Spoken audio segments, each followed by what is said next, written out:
It's a dark and disturbing vision. A world where riot police attack with impunity. What happened? What happened? He got hit. He got shot. Get back. Get back. Where democracy is corrupted by greed and dissent is crushed. Let him go. That's how Anonymous sees America. And they say that's why they're fighting back. We are Legion. We do not forgive. We do not forget.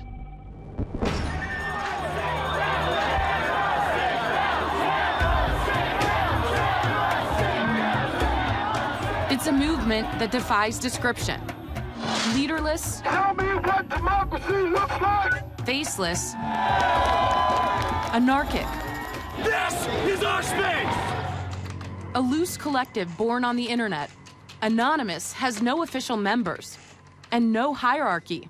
But within the group, some individual Anons have greater standing, earned by their skills as hackers, video makers, to see it with my own eyes and record it myself, and increasingly street-level activists. Show me what police state looks like. Troy, not his real name, is one of them. This is what happens when the people have had enough. This is what happens when greed goes unchecked. Troy says he was drawn to Occupy Wall Street after watching his mother struggle with medical debts. He himself is working 2 jobs to make ends meet, despite having a college degree. You kind of just lose track of days, lose track of time, but it's worth it. It's all worth it. We met him at the Occupy Wall Street camp at Zuccotti Park. There's no specific person that talks for us. It's more like a hive, you know, an idea is brought up and whoever agrees with it, if the overwhelming majority of people that agree with it, then we go with it.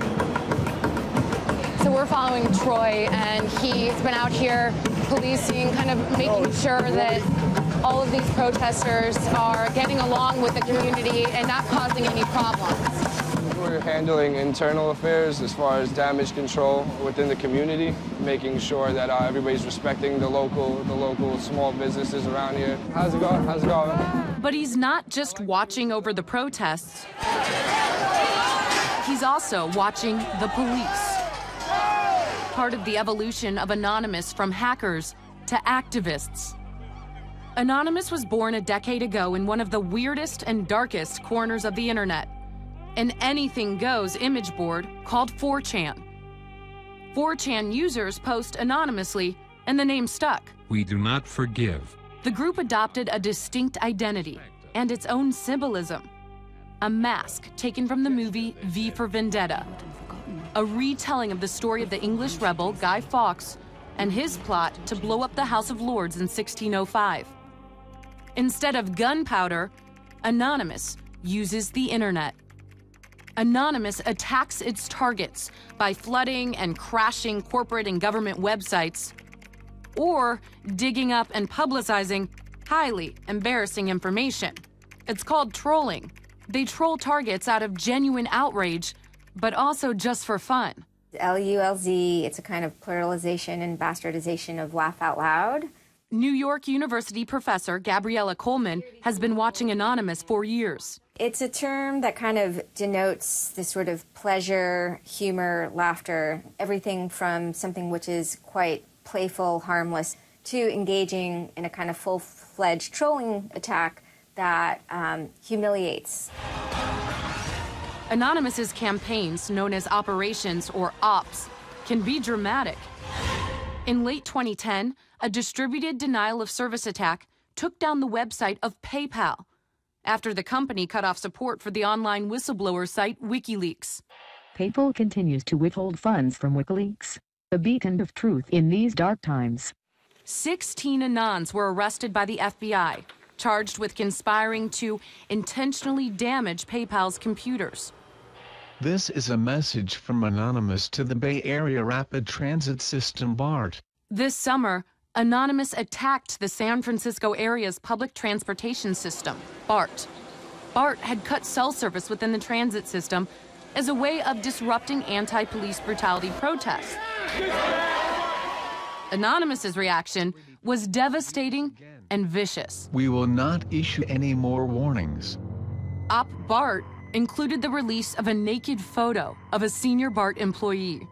Sometimes it kind of makes you laugh, sometimes it makes you cringe, sometimes it makes you laugh and cringe at the same time. All of a sudden, you're like, oh my gosh, there is this, dagger that's being thrown. A naked photo. Yeah, a naked photo. Do you feel like there is a fear out there of what they could possibly find or leak about a certain individual? Absolutely. I mean, that's what makes them who they are, is that they are kind of bad boys and rude boys to some degree. There is a dual sort of fascination and horror that goes on at the same time. Be aware. Be vigilant.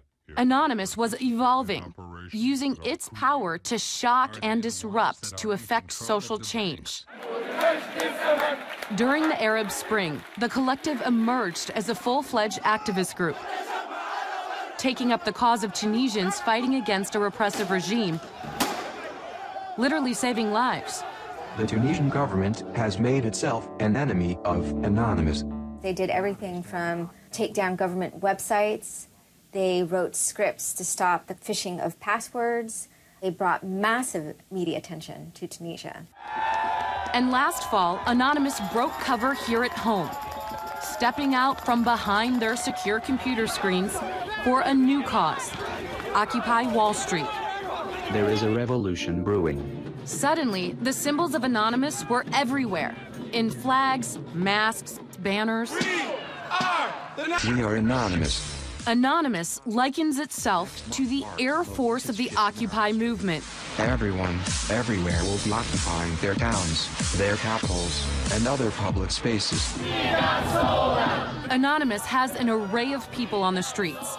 We're talking medics in San Francisco, tech support in Washington, D.C. And here in New York, guys like Troy. Troy, not his real name, is part of an army of citizen journalists documenting the movement and the police by broadcasting live video over streaming sites. When they see evidence of what they believe is police misbehavior, Anonymous strikes back, releasing personal information about specific officers. And hopefully he'll think twice before he pulls out his baton against somebody who's holding a sign saying, "We just want peace." And how are they getting cell phone numbers and personal information of these officers or bankers? I'd rather not say. In September, an NYPD officer named Anthony Bologna was filmed pepper spraying 2 protesters. Anonymous took direct action. We will unleash hell on your phones, your servers, and anything else we can find. One of the most active subgroups within Anonymous is called the Cabin Crew. Their specialty is doxing. It's shorthand for combing the internet for all the information you can find about a target and then releasing it publicly. Cabin Crew have noticed the injustices being committed by the New York police. Cabin Crew compiled Bologna's name, his home address, past legal actions, even the names of his family members, and put it all online. After a police investigation and public pressure, Bologna was placed on leave and reassigned to Staten Island. What do you think that did to the NYPD when they saw this officer's information get posted online? I think that they would see it as a form of vigilantism. They're pushing the boundaries of the law.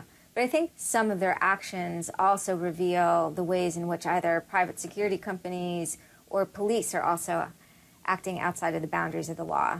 Anonymous's biggest coup in the propaganda wars was this. An Anon group by the name Operation Leaks posts the clip on YouTube. The next day, the clip tops 100,000 views. 3 days later, 1.5 million.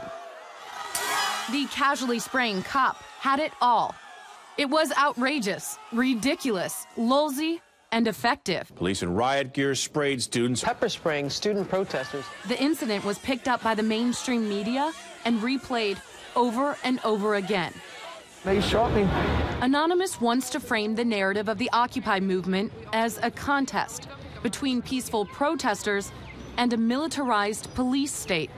Oh my gosh. Reality, though, isn't quite so clear-cut. At Occupy Oakland, some protesters attacked the police with rocks and bottles. Who the fuck put this face?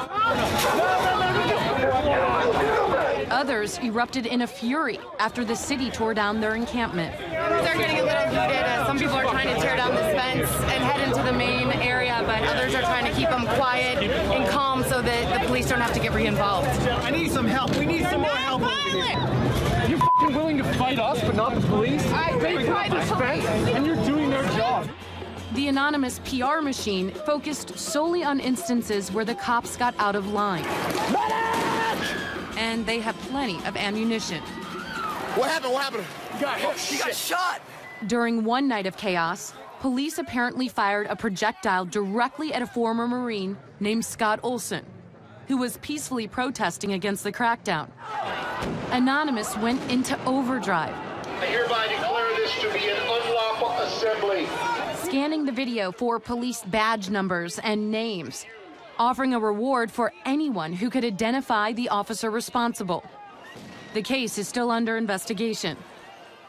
The Department of Homeland Security has put out several alerts to law enforcement and corporate security focused mainly on the group's hacking activities. And the FBI has made more than a dozen arrests. We're living in a police state. But there's no indication that has cramped Anonymous's style. Their latest op?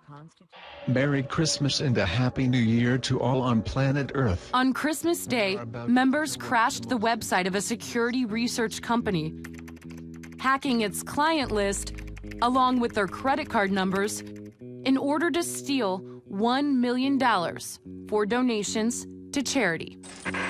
We are anonymous. Expect us.